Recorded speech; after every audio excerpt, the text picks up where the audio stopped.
Hi there guys, Richard here from Leather Repair Company. So today we're going to talk to you about LRC 24 Fibre Binder. Basically it does exactly what its name says, it binds the fibres of the leather back together again.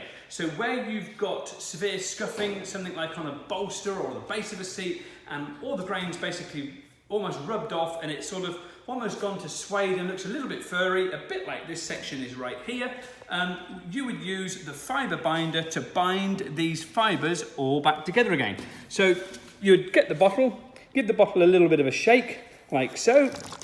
Just shake the bottle up a little bit, like that, and get some fibre binder on the sponge, let it soak into the sponge a little bit like so, and then with the fibre binder, it's a watery filler glue, in effect, and it's going to sort of glue the fibres back together and it's going to fill it as well. So as you can clearly see here, these fibres are quite sort of furry.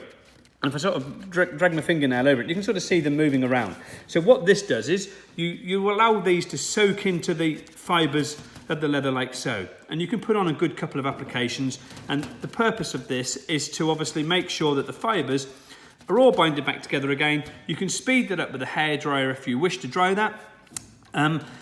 And then obviously once that's dried, with the LRC 24 fibre binder, you can then lightly sand that with a 320 wet and dry paper. Obviously don't use it wet, but I'm just telling you it's a wet and dry paper. So a 320 grit paper, lightly sand that, and it gives you a stable state again. So whereas at the moment, with it being furry, if you try to paint it, obviously what's going to happen is it's just going to look really horrible when you're trying to put the new paint on the surface. So the fibre binder, LRC 24, is the perfect choice for where you've got fibres showing through on the leather, dab it on with the sponge, and that's all you need to do with LRC 24 Fibre Binder. Hop on over to the website and take a look and buy today. Thank you.